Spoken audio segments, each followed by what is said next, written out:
Welcome back to my YouTube channel again. This is Jim. Ito na nga post ni David Licapo. Nirepost niya yung kay Marion James.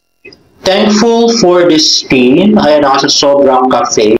At syempre ka-close nga natin napag-cute na si David Licapo, naka-North Face hat. At ito naman post ni Bianca Umali. Kami lang to. At tataka nga kami kung bakit magkasama si Bianca at Barbie. Meron ba silang project together? At next naman ay ito nga, kinilig yung friend ko kasi nasa Uptown Place Tower 2 si Bobby Fortesa kahapon, which is malapit daw doon sa venue ng birthday ni Jimmy.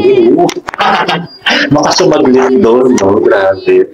At yun na nga, napaka-pretty si Barbie. At grabe si ate, talagang dinikit yung mukha niya kay Barbie. At next naman ay post ng 9 Young Beauty. Barbie Fortesa is radiating beauty and confidence. Let's watch this. Ayun ang cute-cute ni Barbie dito, di ba? Bagay na bagay yung yung hair, tsaka yung makeup niya. Di ba? Cute na cute. Baby face. At next naman ay tweet ni Chinita, sigawan ng pinakilala si David and Barda ang next. Mukhang Closer You and I ang gagamitin sa music video.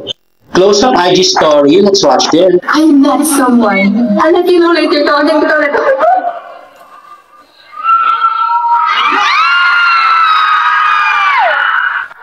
Grabe, I so love it.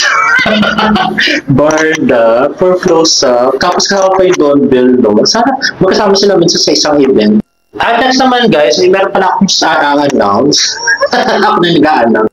Oh guys, kaya papanoorin natin yung video ng GMA7 ng mga teaser teleseries nila for 2025. Let's watch this. 25. We are 75 as we celebrate our diamond year with Reglay.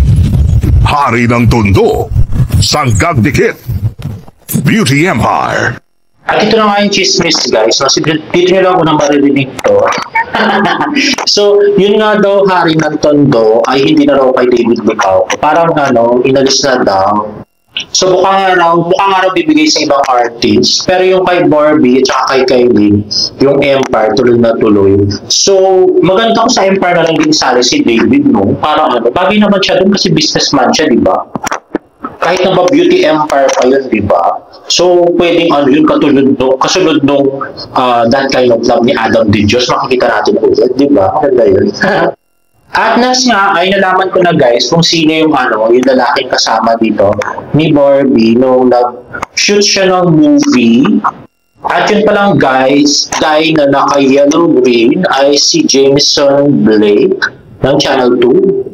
At ito na nga yung chismis guys, no? Yun daw sinushoot na movie ni Barbie na to ay hindi pa yung sa Star Cinema. May iba pa raw na Star Cinema movie na gagawin si Barbie at iba yung leading man. So parang sa Contrabida Academy lang yata to.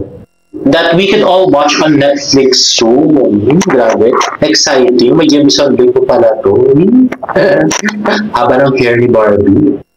At next na ay video galing kay Kenzie, ayan na nga, David Licapo and Dustin Yu running sa Makati or BGC yata yan. At next ayun nga ang baby shower na pinuntahan ni David nung isang araw. Ito na nga, may video pala siya. At ayun nga, nasa harap niya si Kaliwa Kanaan at ibang Chinese friends siya. Ay, nakita ko na yung guy na naka-blue dun sa Kuya Kuya sa SM Vlog.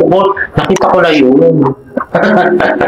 Nasa Kuya Kuya SM Vlog. Friend niya pala yun. But anyway, ayan na nga si ate nakapagpa-picture. At syempre, zoom in natin ang kugabuhan na ating pambansang Ginoo. Ayan na. At ito nga kunwari, candid shutdown ni David. At ito naman galing din kay Kenzie, David Licapo sa Sobra Cafe. At ito galing sa mga fans. No, ayan, napaka-cute na si David. At ito, another video from David Troops. Yata itong babae, I'm not sure.